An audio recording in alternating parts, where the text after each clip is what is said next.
All right, I'm admitting everyone.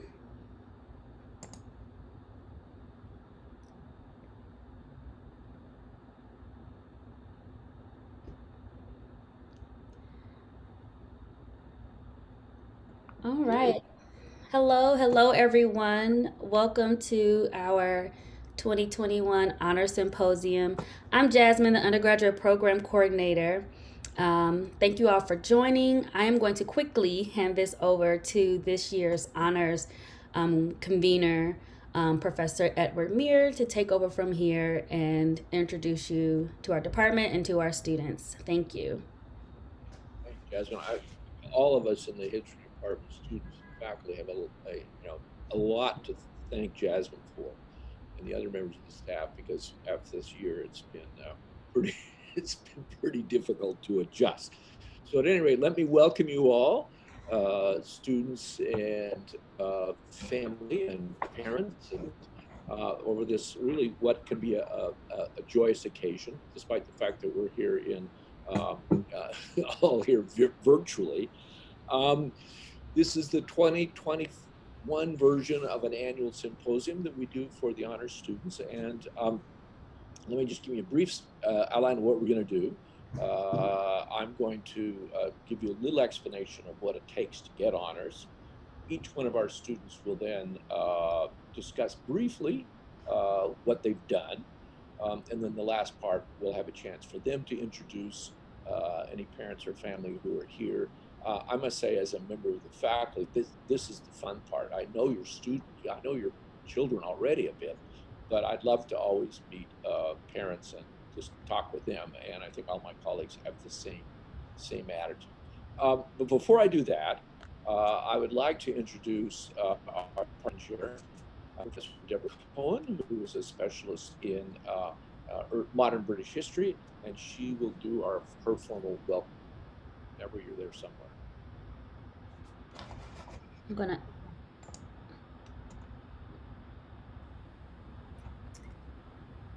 Hi there, everyone. Can you hear me? Yeah. Yeah. Excellent. It is really a pleasure to be here, and I wanted to thank Professor Muir and Jasmine Bomer and all of the faculty advisors. And I wanted to congratulate you, our honors students, not just for bringing your senior theses to a successful conclusion, which is a challenge in any year, but also for living through history while also doing history. And we know that that's involved all sorts of changes and accommodations and scrambled plans, switching topics, making do with archival scans, having to read lots of digitized periodicals, figuring out how to work around a million obstacles while keeping concentrated on your research and writing.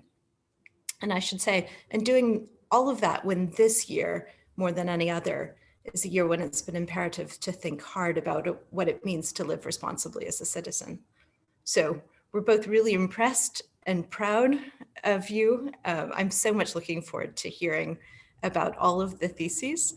And I wanted to extend an invitation to you and to your families to come and celebrate with us. We're going to hold a final graduation reception on Saturday, June 12th. If you are coming to Evanston or you're already in Evanston, we will be in Harris Hall on the veranda and in the Leopold room, 4:30 to 6 p.m. We'll be masked and we'll have takeaway bottles of champagne and chocolates, which is the weird 2021 version of a celebration. But anyway, we will all be very celebratory. On behalf of the faculty, I want to say thank you so much for joining us during your undergraduate years in the history department. Please come back and visit us, send us your news. And now to the symposium, and really, really looking forward to hearing what you found, and congratulations. Thank you, Deborah. You'll notice behind me a building that is Harris Hall, where we really belong and where we would be, and I hope we will be there in June. And if you walk through the door, which is directly behind me, there's a plaque, a big brass plaque, and it says this: Harris Hall. This hall, dedicated to the advancement of government, responsible citizenship, and social service, is the gift of Norman Waite Harris, erected 1914. That date just before the 20th century completely fell apart. I think we are still dedicated to, even though this was written 100 years ago, to those three things: the advancement of government, responsible citizenship, and social service. And so I hope that in that spirit, we can talk about what our students have done. Let me first, however, just give particularly the parents some sense of what it takes for your students to have gotten to this point. This is not just a group of faculty sitting around, I think she or he is pretty good. No, there's a very rigorous vetting that goes on. All of these students had to apply to be members of the Honors Symposium a year ago, at a moment when it wasn't very clear whether we could do any research after all. And all were accepted. They had to also have come up with a kind of alternative plans that would make it possible for them to do this without traveling to archives, which is what historians usually do. The college also sets up pretty rigorous standards for what it takes to be an honors student. They declare a minimum grade point average of 3.3 in your major, although the history department tends to require a higher one than that. And let me just read briefly from the legislation so you know the rigor of it. Seniors who have done outstanding work in a given department in connection with a research project or an integrative type of work will be eligible for the award department honors. Students who are recommended for departmental honors should have completed with distinction both such regular courses as may be required of them by the department and the two-quarter seminar that I have been directing with your students. The award of departmental honors is based on the student's individual achievement in his or her major. The student must complete a project or other investigative type of work that results in a research report, thesis, or other tangible record. Coursework alone, such as completion of graduate level courses, is not sufficient. Simple data collection, computer programming, analysis of data with canned programs, and summaries of primary or secondary sources is not in and of itself a basis for the award of departmental honors. And then to make sure that these criterion are followed, it's not just me or the advisor who's been helping the students all along, but there's in fact a kind of final process in which the advisor and another member of the faculty who had nothing to do with the project and may or may not even have known your student reads the thesis and has to write an independent and substantive, that's the words they use, judgment of the student's work based on careful examination. So all of our 9 honors students this year have gotten that far. They've completed their work despite all the vicissitudes of coronavirus that made it impossible for them to do what we normally expect people to do. Historians get their hands dirty in the archives and the libraries or talking with people. And that's been much harder to do this year. In the best of all possible worlds, our students would have gone to Washington, D.C. this year, Chile, Brazil, Alabama, Britain, the Netherlands, and probably some other places I don't really connect with. And I must say, their achievement, despite those restrictions, is quite extraordinary. I've been teaching this honor seminar on and off for years. I've had many individual students who I advised, and I'd say this year is the best.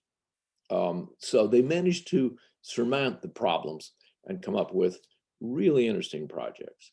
Now, it's not without precedent among historians. 2 of the greatest historians of the 20th century, Henri Pirenne, a Belgian, and Fernand Braudel, a Frenchman, wrote their greatest books while in German POW camps without their notes.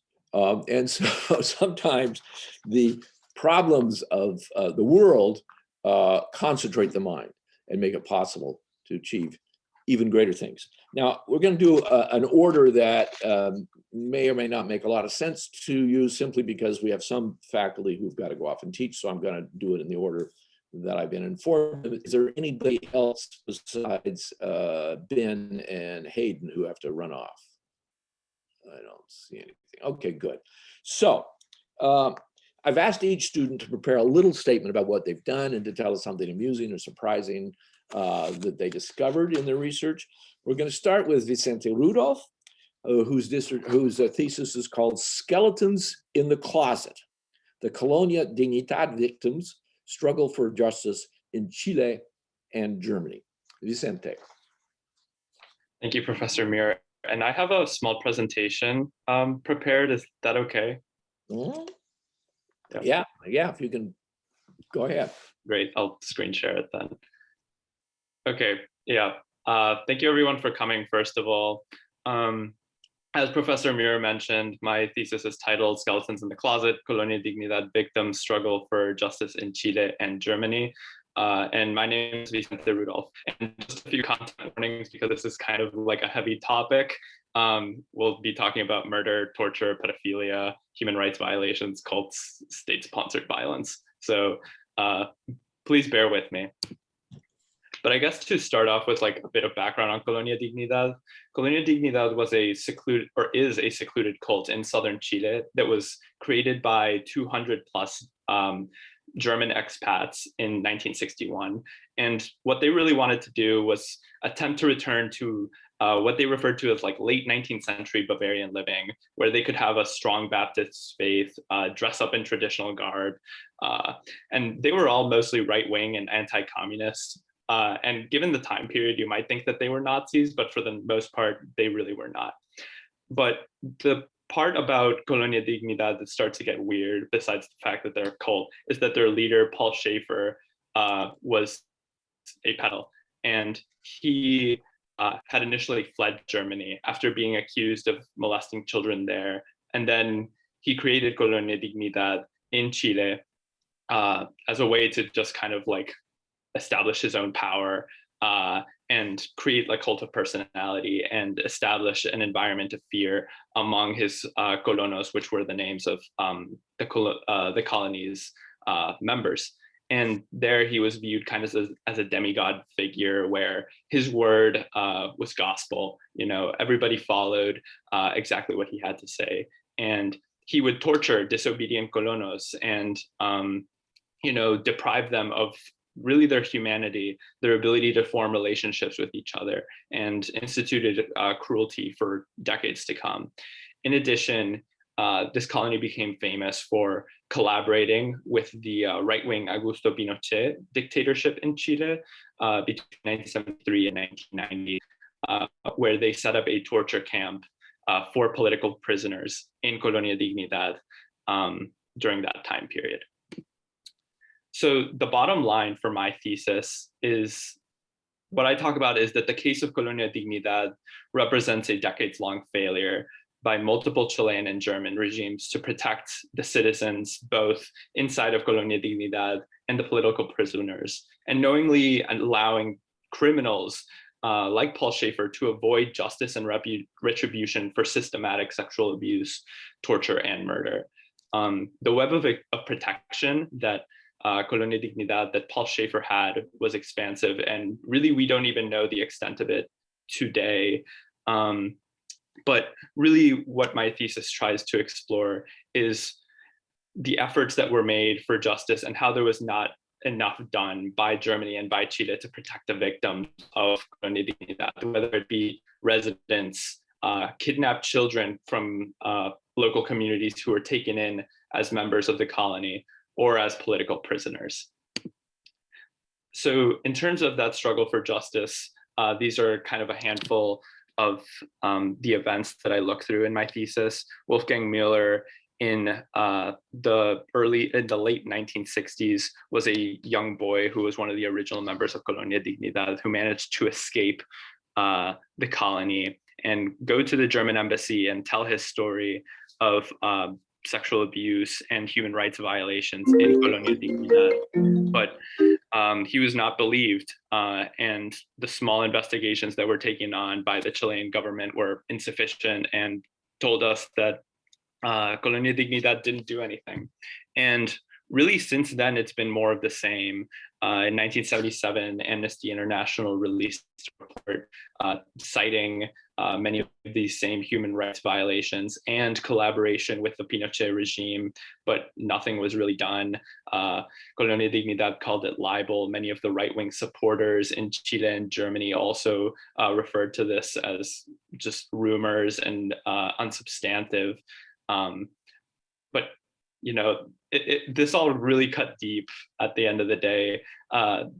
In the 1980s, Germany and different human rights organizations attempted to investigate the colony, but they were oftentimes, always denied by the Chilean Supreme Court, who would not allow these investigations. And even in the transition to democracy, after Pinochet left office, Schaefer was allowed to kind of remain as the leader for 7 years after Pinochet had left. And even once there was a warrant out for his arrest in 1977, he was allowed to flee into Argentina, and he was not able to be found until 2005, where he was captured not by any sort of law enforcement, but by a news crew who did the investigative work for them. In the modern day, there's still a lot of talk about reparations, a lot of talk about what can be done against Colonia Dignidad's leaders who still are free for the most part if they're not dead, and why Colonia Dignidad is still around. Like, this cult is still there, you can visit it. And that brings me to the most unexpected thing about the project that I found out. They've rebranded as Villa Baviera, which means Bavarian village in the south of Chile. And now it's a tourist trap. So you can go there, you can go to the restaurant, eat German food, be treated to a concert of like traditional German folk music. You can ride hydro bikes. They have a hotel, really the whole 9 yards. So yeah, that's it. That's a brief kind of presentation on my project. So thank you.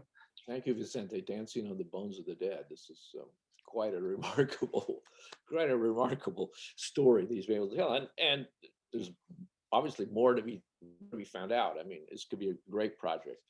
We turn now to Fiona Azokasita, whose thesis is on picturing Java woman. I was trained it was Java man, but she knows now, Java woman, visual reconstruction of colonial paleoanthropology. And Fiona, where are you?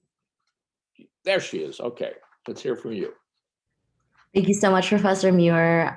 Before I begin, I just wanted to thank my parents for being here all the way from Indonesia. It's really late at night. And also thank you to my advisors and also to Professor Fromer, who's been very formative in my history career.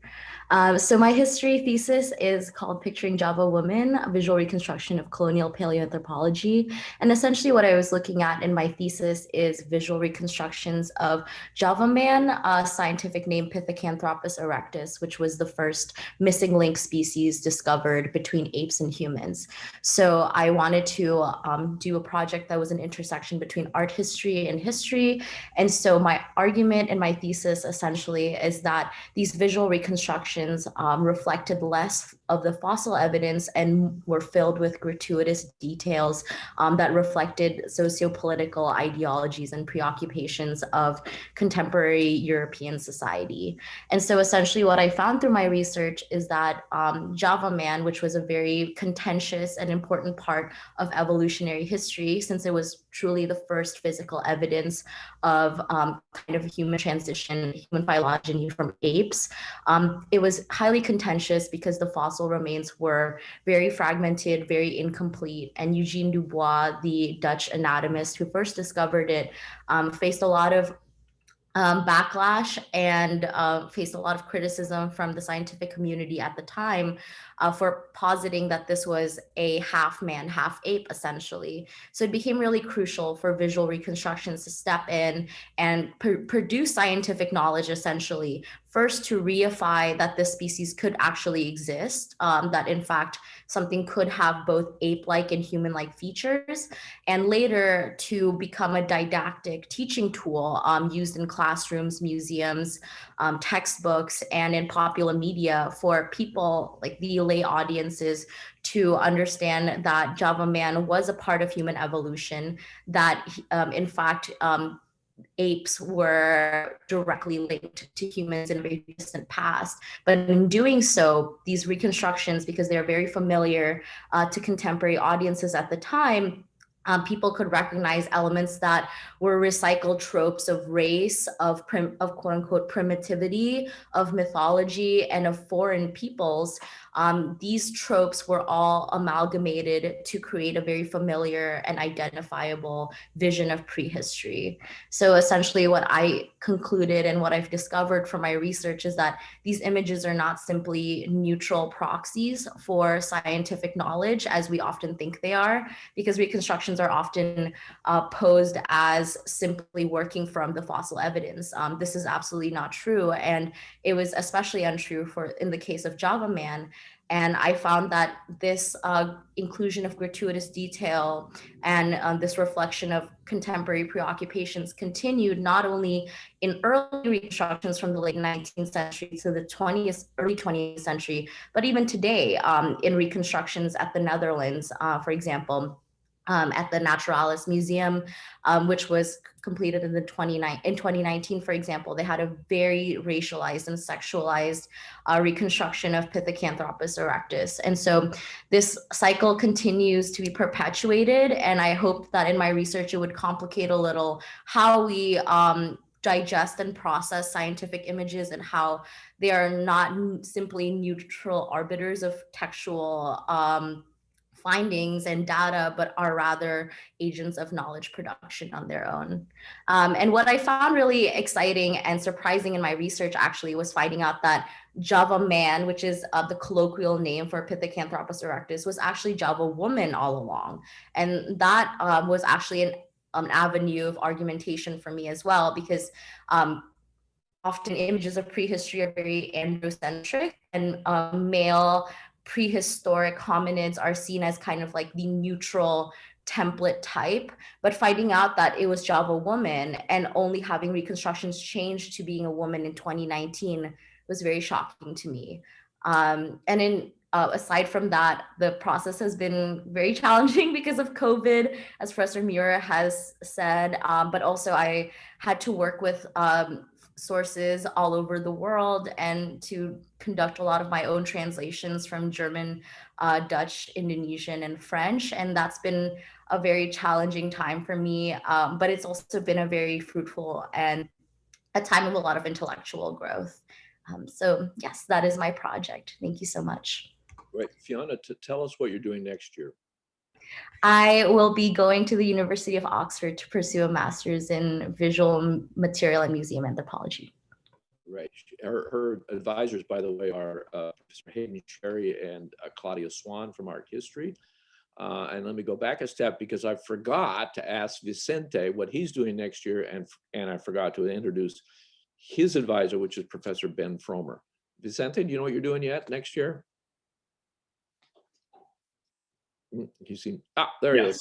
So I will be working as a management consultant at Oliver Wyman in downtown Chicago. So great. Good. You know, there's a future in that. Very good. All right. So I hope not to forget for the others. Okay. Our next one is Beatriz Rubiana Sampaio.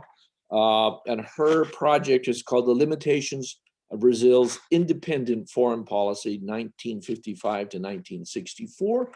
Her advisor is Professor Peter Carroll, and she'll tell us at the end here what she's going to be doing next year. Beatriz. Hi, everyone. I just want to thank everyone for coming, especially my family. And so my thesis explores the successes and limitations of Brazil's independent foreign policy under Presidents Jânio Quadros and João Goulart between 1961 and 1964. This project aimed to strengthen the national economy and elevate Brazil's role in geopolitics. And it was rooted in the notion of Brazilian exceptionalism. This foreign policy pursuit, however, ultimately failed. Although I later learned the scope and importance of the independent foreign policy to national politics, this was not my initial inspiration for my thesis. I was originally interested in learning more about the non-aligned movement, and more specifically, the foundational conference that took place in 1955 in Bandung in Indonesia. When I discussed all of my research interests with Professor Carroll, he encouraged me to really make use of my language skills. So I started looking through a lot of old Brazilian newspapers and government documents. And I actually found out that Brazil attended the Bandung conference as an official observer. From there, I unraveled several instances of Brazilian involvement with non-alignment, which was really surprising to me because no one had ever taught me about this in school back in Brazil. Instead, we learned a lot about national alignment with the United States in the context of the US and USSR ideological conflict during the Cold War. The military dictatorship established in 1964 stands out in national history and in the memory of many individuals in Brazil. But Brazil's attempts to chart new territory in geopolitics is usually left out of common understandings of this historical period. My project hopefully provides a new perspective on national politics and the diverse interests of the Third World during the Cold War. In learning more about Brazil's independent foreign policy, I was also interested in the question of national identity because it was foundational for the Brazilian government's plans. Government leaders claimed that Brazil deserved a bigger role in geopolitics for several reasons, including its achievements as a former colony of Portugal, the strength of democracy in Brazil, but most importantly, the makeup of the population. The Independent Foreign Policy Project highlights the diverse nature of Brazil as a country with Asian, African, and European influences. And I was particularly interested in the ways the government tried to rescue the national memory to bolster the independent foreign policy.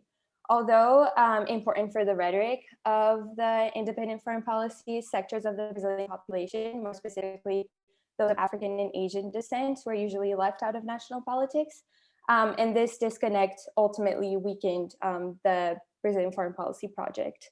I think my project also highlights all of the struggles of post-colonialism and how even though a lot of nations like Brazil and some of the nations that it tried to establish bilateral relations with in Asia and Africa, even though they shared this past of colonial subjugation, it was really hard to actually break through all of the colonial legacies and actually establish themselves in a world dominated by other forces, especially during the Cold War. This was a really challenging year for several reasons. So I would really want to thank Professor Muir and Professor Carroll, who really helped me throughout this process. And I couldn't have done it without the help of both of you. Yeah, thank you. Oh, and next year, I'm not really sure what I'm doing yet, but I'm hoping to pursue a career in environmental policy. Terrific. Thank you. Thank you so much. All right, we move on to our next one. This is a thesis by Joseph Rathke. It's called Subversive Schools, Police Surveillance of Chicago Public Schools, 1967 to 1974. And his advisor, Professor Kevin Boyle. Go ahead, Joe. Thanks, Professor Muir. Hi, everyone. Good to be here. So my project was on the surveillance of Chicago public schools in the late 1960s and early 1970s. I started this project. I was hanging out at the Chicago History Museum quite a bit, working on a project on the Chicago fire with Professor Carl Smith. And the Chicago Red Squad collection is a pretty substantial and important collection that's at that museum. The Red Squad was in the throughout the 20th century and perhaps a bit earlier, a specific unit within the Chicago Police Department that was designed with the specific intention of monitoring and repressing supposedly dangerous subversive threats, so anarchism, communism, socialism. And I was looking through that collection, looking for a project, and I came across about 7, they have hundreds of boxes of surveillance information in these files, but I came across about 8 boxes of surveillance records specifically devoted to public schools in Chicago, which I thought was pretty strange because no one had ever done substantial research on what was in that collection. And so the gist of this project was that I wanted to figure out why the Chicago police were so interested in Chicago schools as sites of political subversive danger. And what I found over the course of my research was that Chicago police were really interested in Chicago schools, not just as sites for, they weren't just interested in radical revolutionary organizations and ideology of that nature, but also they were interested in this phenomenon at the time, movements for community control, in which Chicago public school students and teachers and broader communities at the local level demanded better school conditions, and they demanded more control over the administration and operation of their schools. And so my thesis basically argues that the Chicago police viewed movements for community control as a threat to the status quo powers that be, that they were responsible for safeguarding effectively, where the police had these intense connections to public school administration. They responded to the same central power of the daily administration and the Chicago city government. And so faced with movements to demand power at the local level over community institutions that were really important in establishing spatial boundaries and power over space at the local level, they viewed these struggles through the lens of a counter-subversive tradition that effectively demonized subversives, and they projected this imagined subversive threat onto struggles for things that were often not very radical at all, although there was certainly a radical undercurrent in some cases. But so I argue that the police misinterpreted what was going on at the local level, viewing it as a dangerous threat, even when confronted with school children and local teachers fighting for better school conditions and more power over the operation of schools. Yeah, so I think that's the gist of it. And the most surprising thing I found, I think, is the extent to which police were willing to go to connect any perceived threat to power to an imagined subversive danger. For a couple examples, there was one instance where a group of teachers from a local elementary school brought the entire 8th grade class to the Board of Education building on a group field trip to demand better school conditions. And the subversive unit followed them around the Board of Education building the entire day, looking for trying to identify names and make connections to subversive organizations. There was another instance where a group of middle schoolers came to the Board of Education building through a car rental service, and they connected it to a subversive threat by they tracked the car rental company and found that one of the owners of the car rental company was a suspected communist, and made the connection to radicalism through that. Yeah, so the extent of that imagination surrounding political radicalism and the dangers they imagined to exist there is pretty pretty insane. Oh, and I should say, thanks so much to Professor Boyle. Professor Boyle has been helping move this project for the last 2 years and providing invaluable guidance. So thank you to him, and also to Professor Muir for leading the seminar this last year. And next year? Yes. Yes. Next year, I'm going to be starting, well, this fall, actually, I'll be starting my PhD in history at the University of Chicago. Great. Terrific. I have to point out that Joe got COVID just as the final draft was due. And what a, so he's our one victim of the pandemic, and he managed to do a great job anyway, and turned in this very polished draft, even though I'm sure he was feeling really lousy at that point. Okay, we go on to our next one, which is Gabrielle Plotkin's thesis on renewing and recycling the formation of American Jewish environmentalism in the 1970s and 1980s. And her advisor was Professor Keith Woodhouse. Gabby. Thank you, Professor Muir. First, I just wanted to start by saying again, thank you to Professor Woodhouse and Professor Muir for all your support and help this year, as well as my family who's on. Thank you all for being here. So when I started my thesis last year around the 50th anniversary of Earth Day, I was familiar with the conventional story of American environmentalism. It was easy to see environmental philosophies and activism stemming from 19th century transcendentalists, debates over safeguarding wilderness, to Earth Day 1970. Meanwhile, my own religious upbringing was centered around outdoor practices, Tu B'Shvat celebrations, the Jewish food movement, and Jewish urban farming.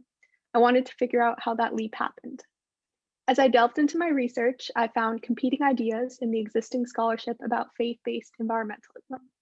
On the one hand, the overwhelming majority dismissed the Jewish contribution to ideas about stewardship, denounced a line in Genesis for giving permission to master the earth to society, or defined Jews as urban people, the antithesis of environmentalists. On the other hand, there seemed to be a wealth of text-based sources, environmental organizations, and articles on the overlap between Judaism and environmentalism. In the 60s and 70s, it was ambiguous whether Jews would become involved in the American environmental movement. The social and political climate was tumultuous. The rise of the counterculture and back to land movement, the Six-Day War, the fracturing of political coalitions between Jews and other minority groups, the Vietnam War, the 1973 Arab-Israeli War, and the Cold War. Yet American Jewry remained committed to left-leaning politics, even throughout the processes of assimilation, social mobility, and suburbanization. In my research, I found that during the 1970s and 1980s, audacious Jews began to revitalize and redefine Jewish practices, liturgies, and traditions, while also rooting them in Jewish theology and history. As scholars began to mine the tradition for relevant passages in Jewish values, they found a host of prescriptions for an ancient agricultural society in Jewish laws and commentaries. Jewish environmentalists took these lines and reinterpreted them to fit the contemporary time period, thus creating American Jewish environmentalism.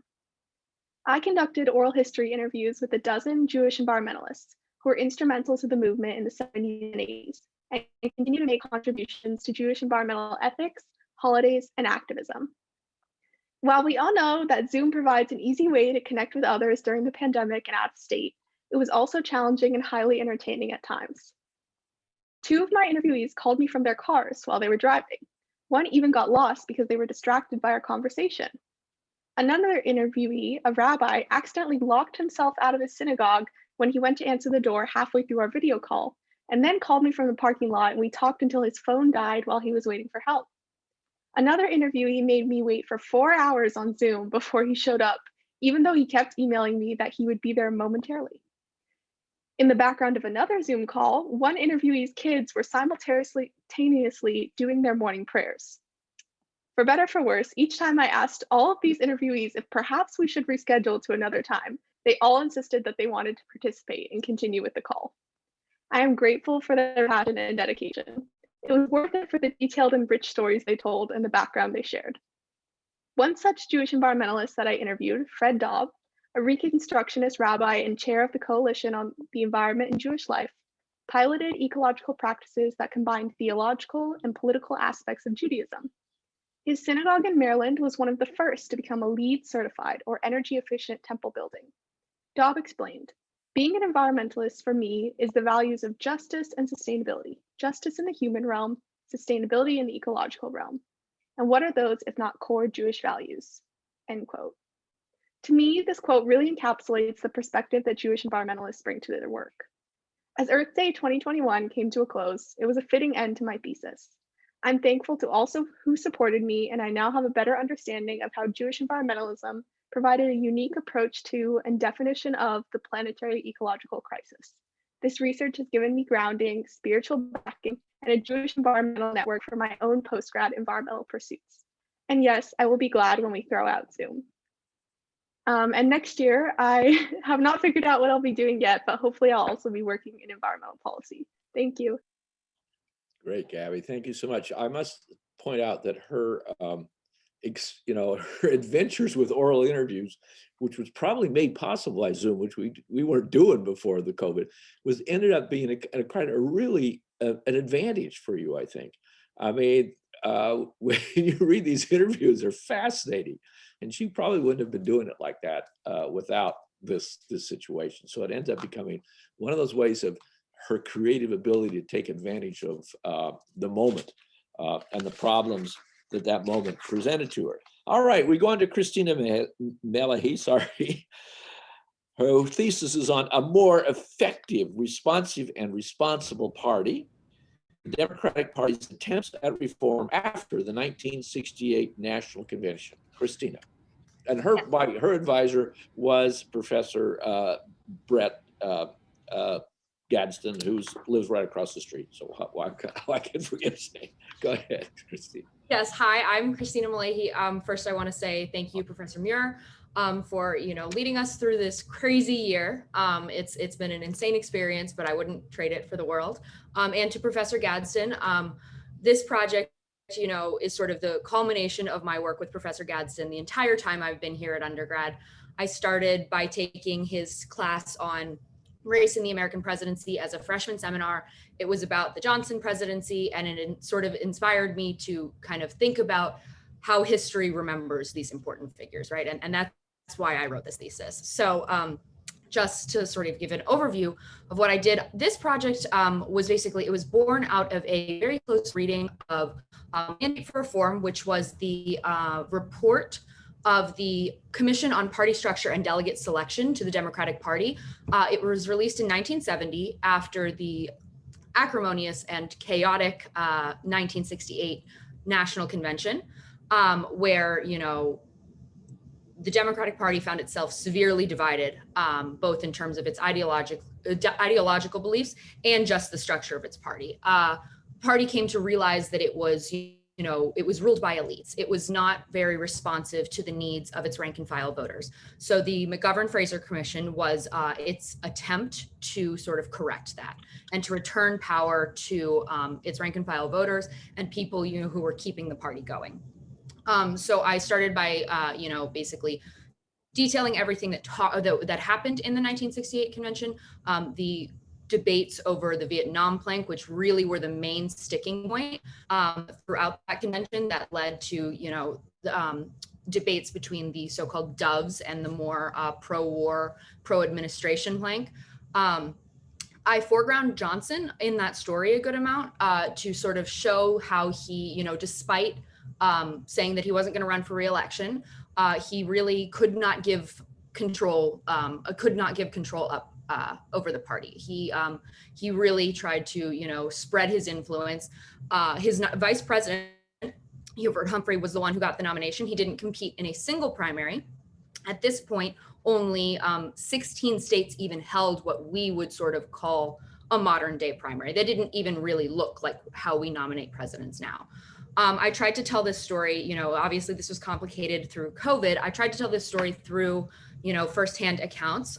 Those were limited because I couldn't get to a lot of papers, but I tried to foreground people. So for example, I looked at Congressman Hale Boggs, who chaired the platform drafting subcommittee, who was responsible for things like the Vietnam Plan, which created so much dissonance, and Mayor Richard Daley from Chicago, who was responsible for keeping the peace during the convention, which he absolutely failed at.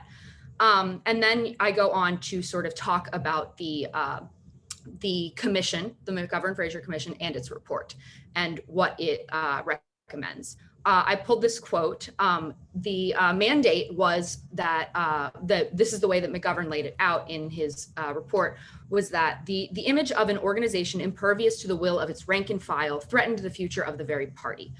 He framed this as sort of an existential threat to the Democratic Party, that if the Democratic Party did not learn to be more responsive to its voters, that it would ultimately disappear and ultimately fail, because you couldn't have a party that was ruled by elites as soon as the cat got out of the bag, essentially. You couldn't have people knowing this. And so the McGovern-Fraser Commission created standards for how delegates were to be selected to a national convention. And basically said that no longer would delegates be selected and subsequently nominees be selected through backroom dealings, smoke-filled rooms with all of the Democratic establishment meeting together. This was going to be, there was going to be broad participation. That was the whole point of these reforms, right? To allow more people to participate so that delegates and subsequently nominees would be more reflective of the party. And of its voters. So I use the case of the 1972 primary season to show how these reforms really play out. I specifically use the example of California and how McGovern won the California primary. And how this sort of details how the changes to the delegate selection process really occurred. That suddenly, you know, the party had said, we're going to make a concerted effort to have broad participation, and that we are going to, you know, eliminate things like financial barriers, or we are going to not allow these meetings to be held in private residence with no sort of notice of when they're going to occur. And so this created the ability for more grassroots activist participation. So you had a lot of people who had never been involved in politics before suddenly becoming delegates and being more involved in the political process and being able to call the Democratic Party truly their home. This ended up sort of breaking up the traditional Democratic coalitions, right? For example, Labor used to be quite involved in Democratic politics. They could basically choose their nominee, right? They could basically decide who they wanted to represent them in the Democratic Party. This completely shattered that.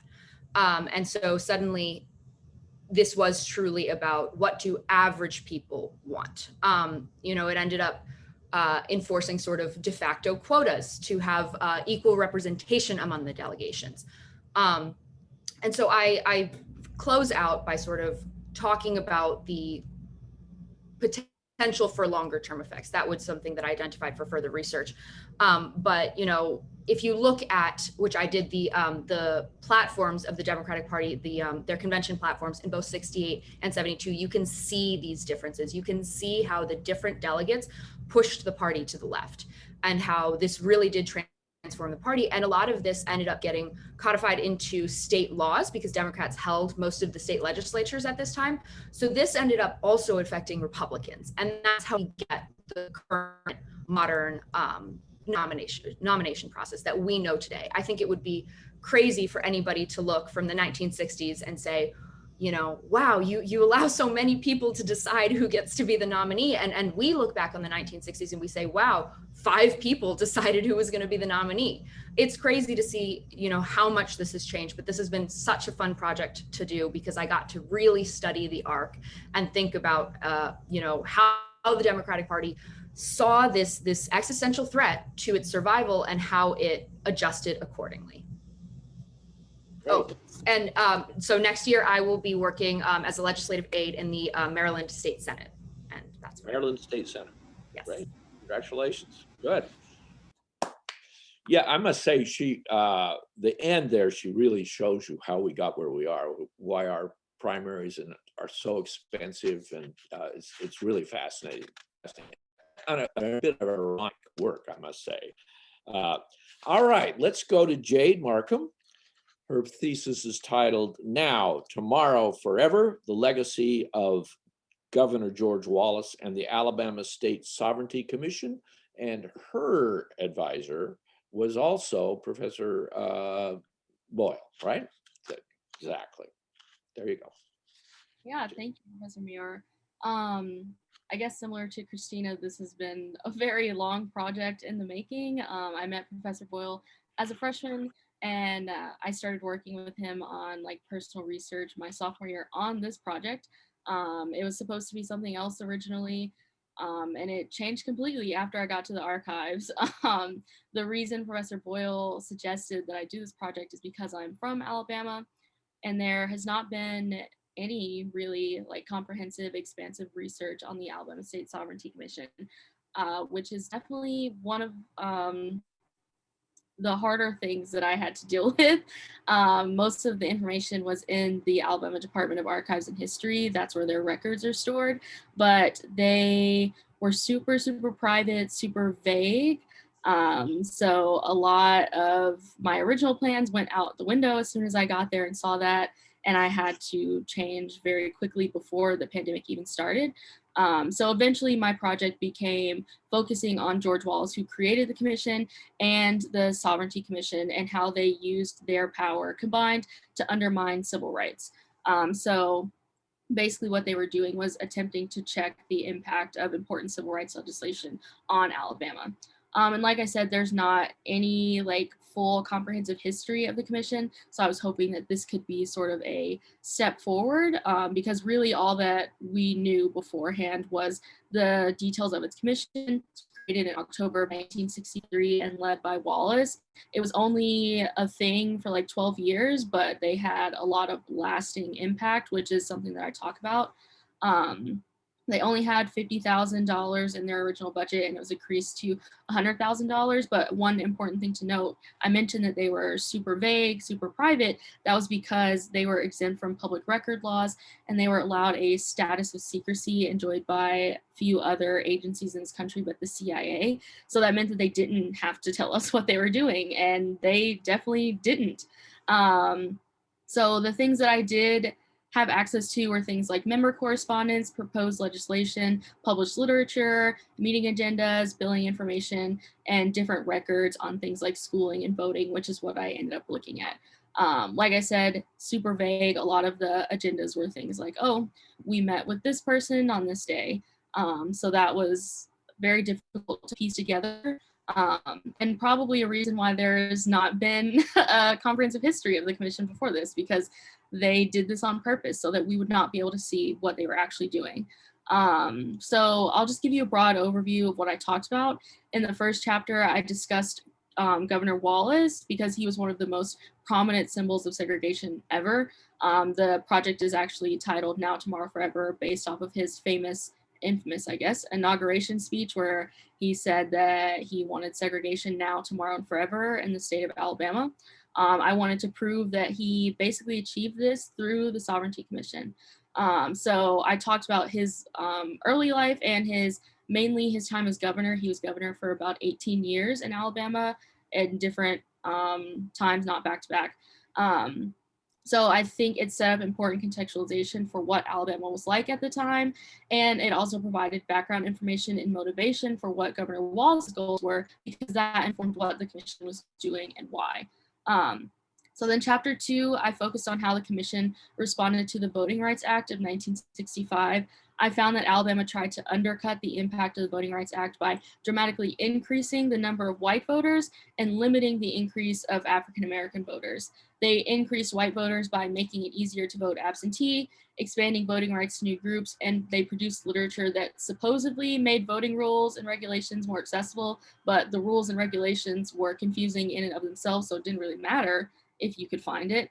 And then to limit the increase of Black voters that would follow the VRA, they opposed the lowering of the voting age to 18, and they also attempted to bring back literacy tests. So to support this, I talked about voting statistics directly before and after the VRA, and the commission found that the Black share of the vote dropped 10%, and white voters outregistered Black voters almost 2-to-1 immediately after the act. So I think you can see a clear correlation. And then chapter 3, I focused on the commission's reaction to school integration. I found that the commission attempted to limit school integration using 3 main strategies: providing alternatives to integration for families and schools. They limited resources to majority Black and integrated schools, and they also offered funding to schools and school districts that were involved in litigation for refusing to integrate. So in this chapter, I talk a little bit more about modern impact of the commission and Governor Wallace, and I focus on where I'm actually from, Montgomery County, and talk about the racial statistics of the public school system in Montgomery County that is overwhelmingly Black, and does not correlate or correspond with the actual racial makeup of the city. And I focus on one of the segregation academies that the commission provided funding for to begin. If you don't know what a segregation academy is, it's basically a private school that was began for students to attend in order to avoid attending integrated public schools. So I spoke about Macon Academy, which was started with commission funds, and prove sort of, they don't publish their racial statistics, so I had to use photos to support my claim that Black students are not enrolled at the same rate at these private segregation academies as white students. I did all of this and tied all of the stuff that we already knew about George Wallace and what he was doing and what we didn't know about George Wallace and what he was doing with the commission together to, in the end, to sort of question his sincerity, because at the end of his life, he appeared to apologize after he had been paralyzed in an assassination attempt. And he didn't really apologize. He never explicitly said that he was sorry. He just said that all of his racist remarks and everything that he did had been misunderstood, and he was trying to protect Black Alabamians, which I don't really think is true. So I wanted to sort of show what he was doing in private, behind closed doors, and in public, and hopefully get people to question his sincerity and question if he deserves forgiveness. So yeah, I guess the hardest thing would probably be about George Wallace, because like I said, I'm from Alabama. The hardest thing was probably finishing the main biography that I used about him. It took me a lot longer to read than I'm comfortable admitting, because I honestly had to give myself breaks, because hearing all of this stuff was kind of overwhelming, because in Alabama, a lot of people think that he was this great, cool guy who fought for the state and all these other things, but honestly, he was a pretty terrible person.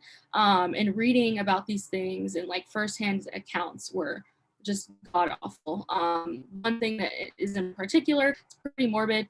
I've mentioned before that my first essay ever was written about Lurleen Wallace, who was Governor Wallace's first wife. She is famous for being the first female governor of Alabama, which is super exciting to like 8-year-old Jade. And I'm pretty sure plenty of other young girls. And I found out after doing this research on George Wallace that she was also the first and only female governor to die in office.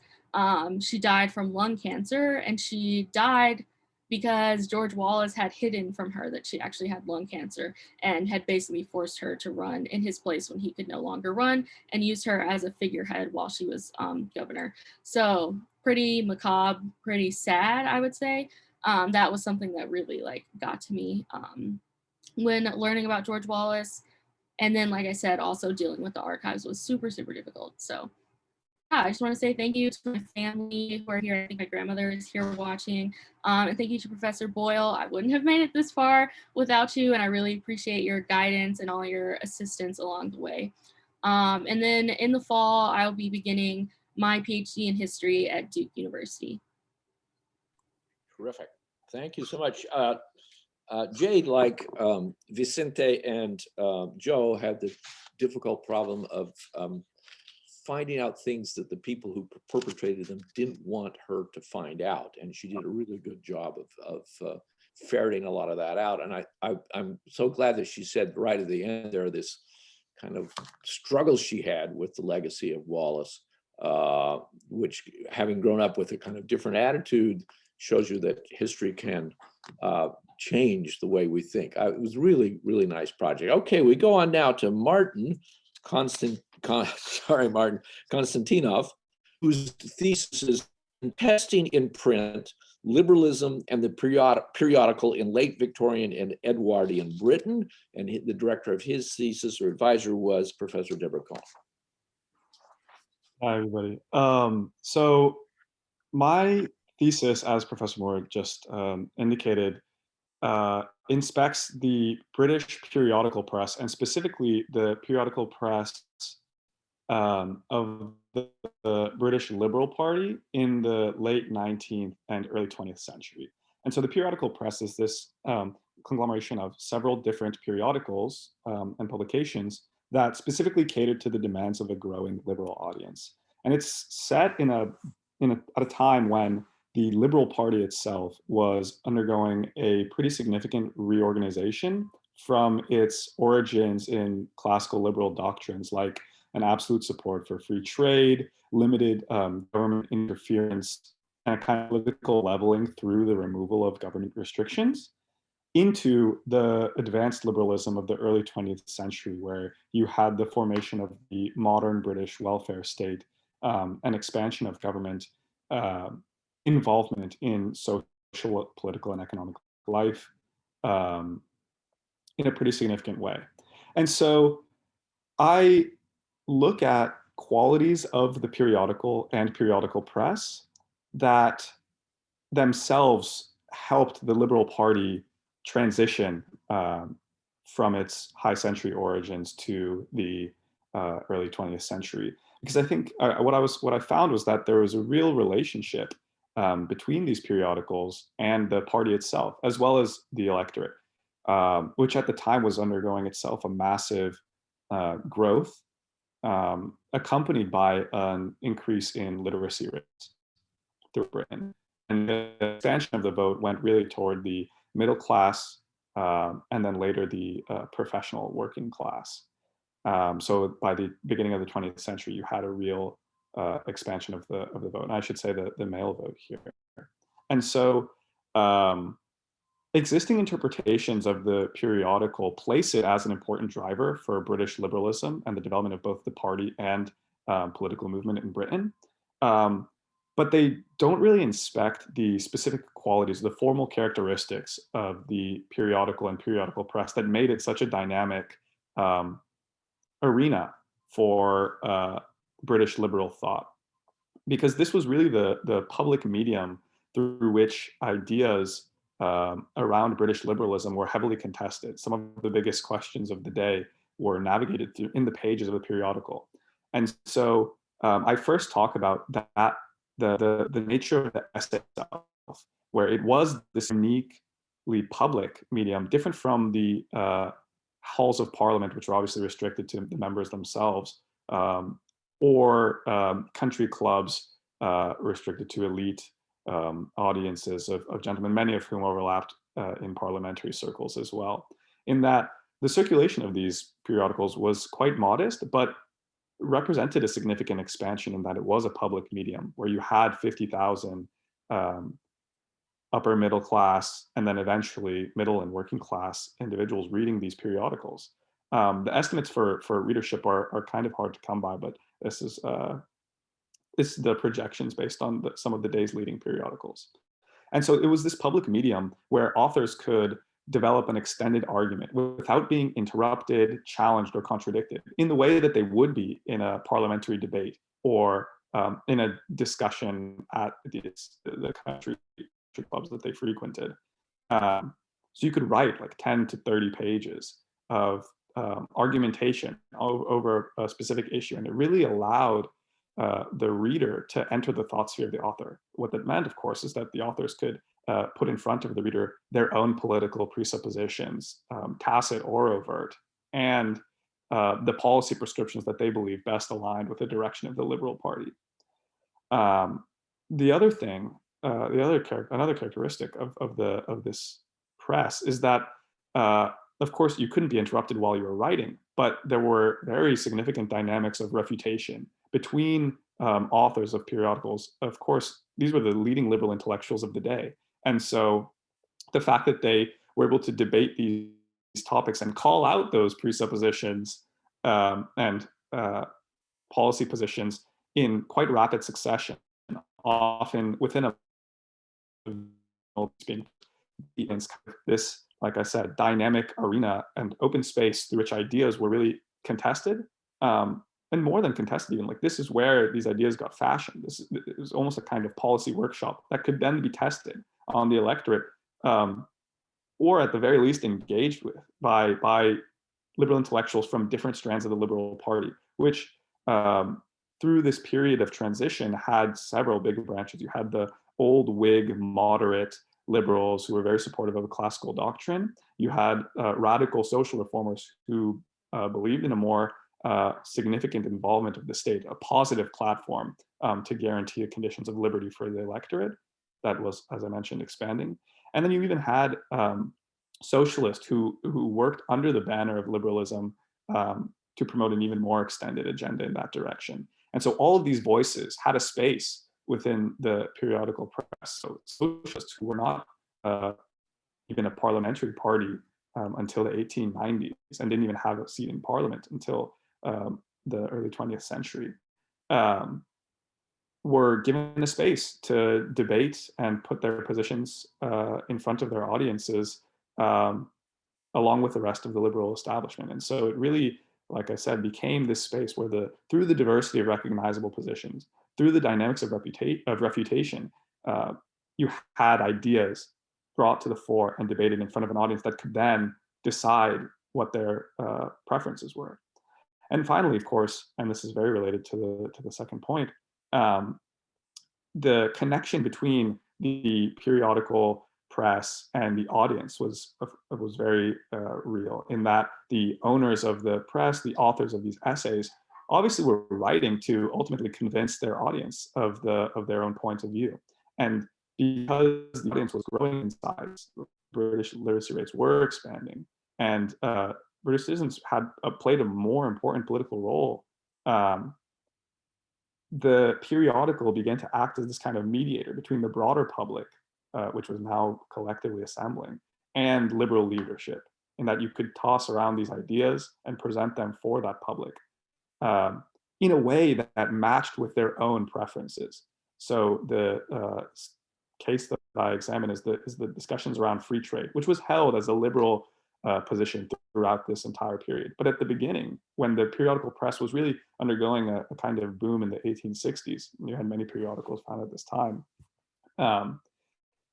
free trade was justified largely under an argument of moral improvement, of a principled stance in which one would live in a society with a healthy moral ecology should free trade exist. At the end, in the 20th century, this obviously tracks well with the expansion of the British vote and access to periodicals to the working class and professional classes. The arguments were largely centered around material concerns, so wages, quality of living. And of course, this is all going on in the backdrop of a rising protectionist movement within Britain, largely spearheaded by the Conservative Party, that would be crushed in the 1906 general election, where you really see the new liberalism coming to the fore. And so in this way, the periodical was a quite, well, obviously a representation of public opinion, but because it acted on the front lines, it was also able to shape, through the introduction of new positions, through the introduction of diverse portions or intellectuals from a diverse set of backgrounds, arguing their point. It could shape the audience's preferences and mold the British liberal movement into, as I mentioned, the advanced liberalism of the early 20th century. So that's the project. One of the most interesting aspects was actually reading through some of these debates between intellectuals. It's all very stodgy and Victorian, but they get quite aggressive with one another. So there was a debate between Alfred Russel Wallace, who was, I don't know why he's writing treatises on free trade. He was a naturalist who preceded Charles Darwin's Origin of Species, was the motivation for Darwin writing that text. And he wrote an argument in support of a kind of economic protectionism. And he was quickly responded to by Robert Lowe, who was one of the party bigwigs, a moderate liberal in the heyday of the Whig Liberal Party. And so Lowe says to Wallace in response to the first essay that if he had given himself the trouble of considering free in 5 minutes what the meaning of the word free trade were, then the essay could never have been written.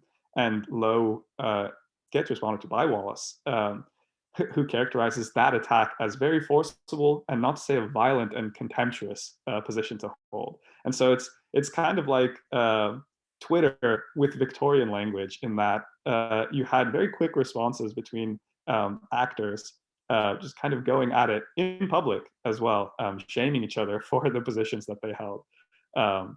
So it's quite removed from what we think of when we think of like Victorian debate, in that it was this abstract, like removed, disinterested advocacy for positions. It really was a rough and tumble brawl between intellectuals who were fighting really for the future of the liberal movement. And of course, I couldn't have done this project without Professor Cohen. Her help has just been immeasurable, and I'm so happy that I got to work with her throughout the year and throughout my time at Western. And also, obviously, Professor Moore for facilitating the senior seminar. And she's not here, but Dr. Lightman at the library, without whom I definitely could not have navigated the periodical databases and looking through the hundreds of pieces that I had to read for this project. Next year, and quite apropos, I'll be in London at the London School of Economics studying political theory, though not in a Victorian context. I'll be looking at questions at the intersection of the politics of technology and contemporary political philosophy. So thank you, everyone. Thanks so much, Martin. Martin's project, by the way, changed radically once COVID hit. I mean, he had a completely different kind of project, and he adapted quite well to it. Now we come to our last one. Last and certainly not least, Robert Gallo, whose thesis is on climate controversy and scientific credibility, the use of peer review in drafting and attacking climate science and policy between 1990 and 2010. Robert. Yes, thank you, Professor. And also like to thank Professor Alder for being my advisor throughout this project. It's been quite the journey. So I'm going to talk, as Professor Muir said, my thesis is about the climate controversy that occurred starting in the 1990s about what should we do about the issue of climate change. Now, the big focus of this paper is an organization called the IPCC, or Intergovernmental Panel on Climate Change.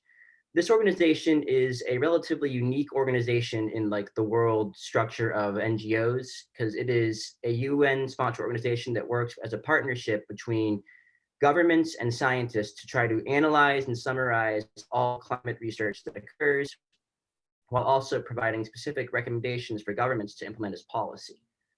Now, because of the controversy of climate change, because many people do not want any regulation concerning climate change, the IPCC fell under immense attack starting in pretty much from its inception in the late 1980s, I should say.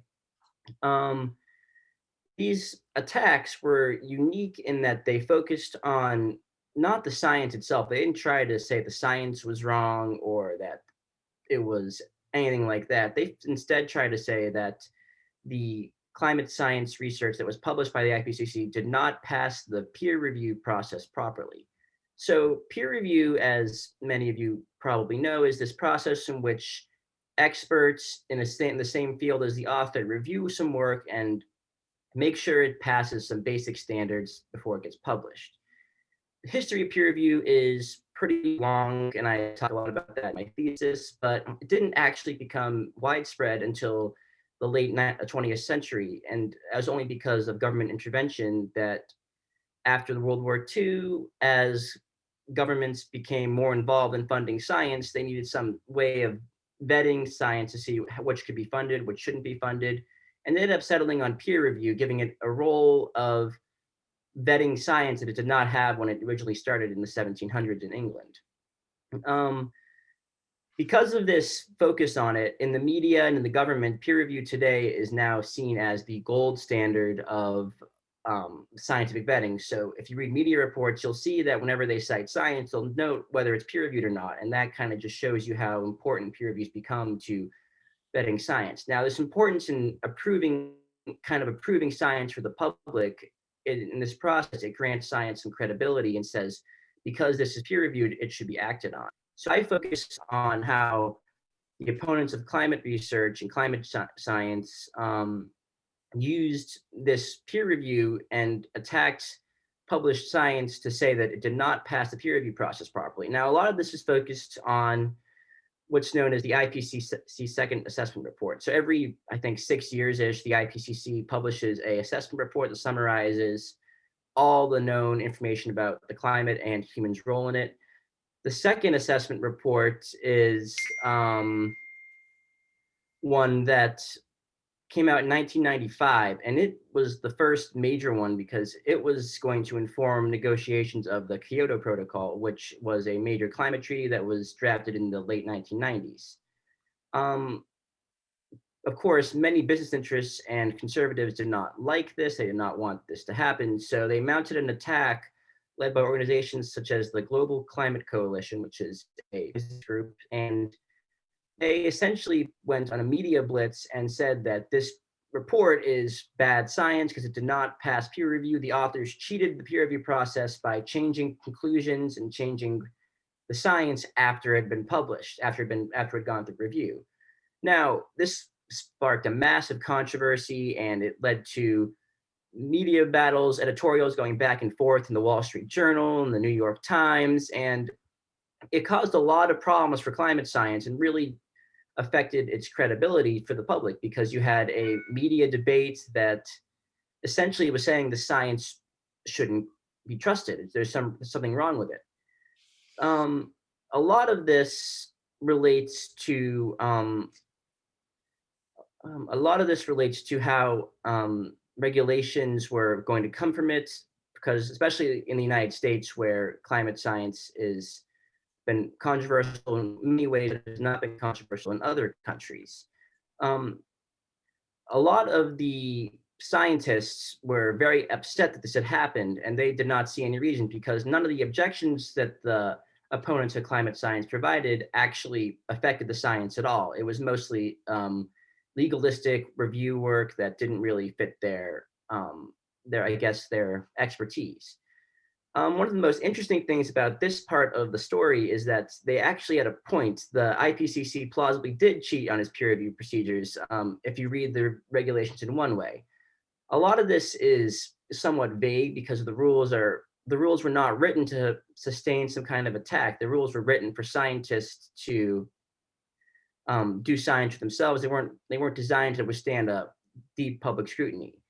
So that led to a lot of controversy and change in peer review procedures down the line. I talk a lot about that in my paper. But the next major part, I follow how this controversy found its way into the political debate over the Kyoto Protocol in the United States, and how that was we tried to ratify that, and how that ratification ultimately failed because of not because of any scientific objections, but because of the political objections ended up overshadowing anything that science had to say, and essentially made it that even though there were problems with the peer review process, it didn't matter because we don't like the political implications of this treaty. And I follow, again, moving on from the Kyoto Protocol, I move into the 2000s with the Bush administration, where he made some significant changes to US science policy that drew a lot of controversy, especially with regards to his peer review procedures for government science. And I examine how that affected public trust in science and how scientists viewed their role in the government.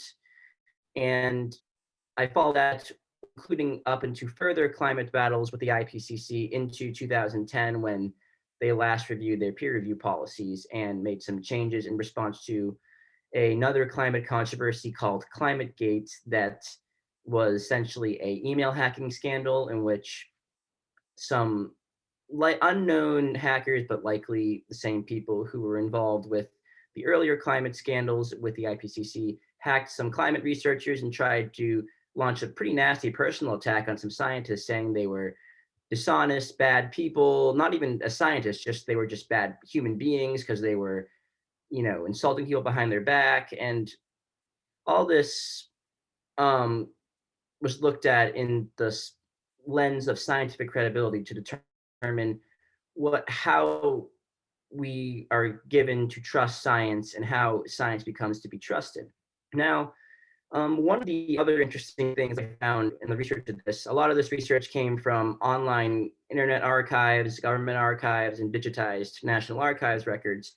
There were a few interesting characters I came across who are still relevant today while I was writing. Most notably, when looking at the Kyoto Protocol, I came across a lot of testimony by the current Treasury Secretary, Janet Yellen, who was working with the Clinton administration to try to pass the Kyoto Protocol and tried to say that there were no problems with it, and before the Senate, who was very skeptical of the treaty.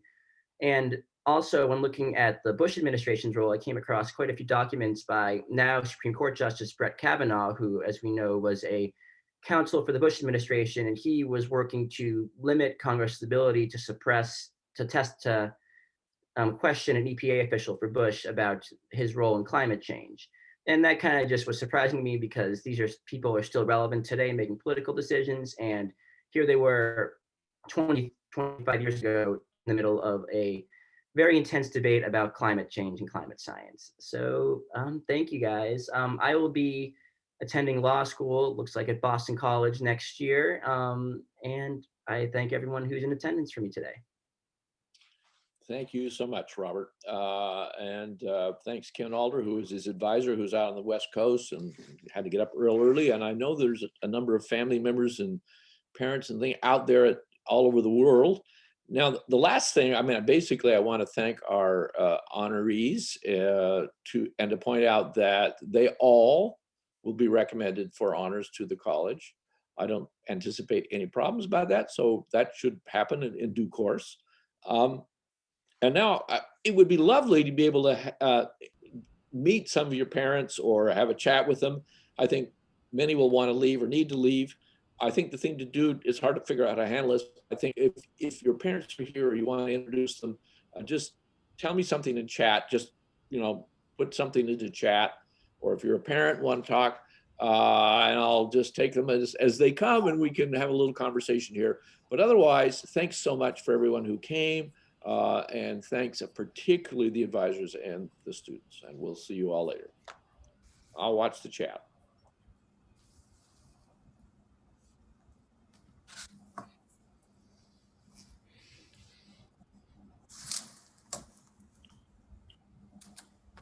Good. I'm seeing that. Congratulations.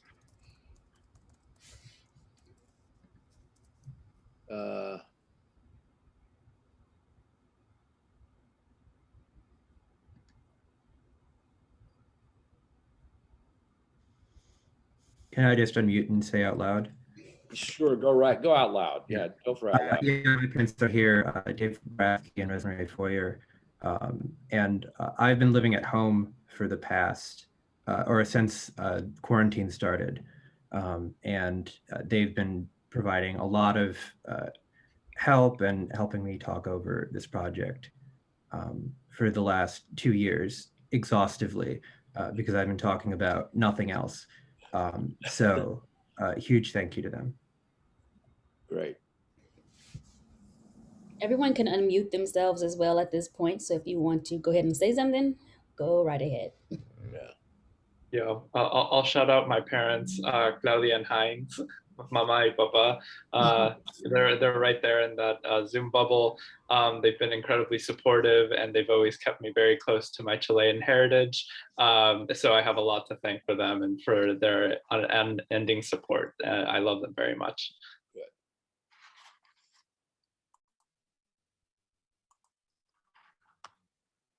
Oh, there I see. I'll go. Thank you to my parents, Judy Altenberg and Bruce Plotkin, who are there in their little Zoom bubble. My brother Jeremy was on earlier, but he had to jump off. And thank you to Professor Muir and Professor Woodhouse who had to leave. Yes, I see your parents and I see Vicente's. Oh, nice.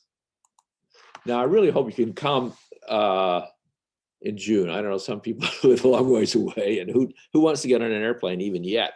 But it would be nice to meet you again. And if you don't come in June, do come back and see us at some point. Indeed. Congratulations to you all. This was really a wonderful morning. Well, it's been a pleasure, and thanks everyone, and hope to see you again. Keep in touch, students. Because, you know, we'd love to know that what we did had some effect. It would be nice. All right. Thanks, everybody. See you. Bye-bye.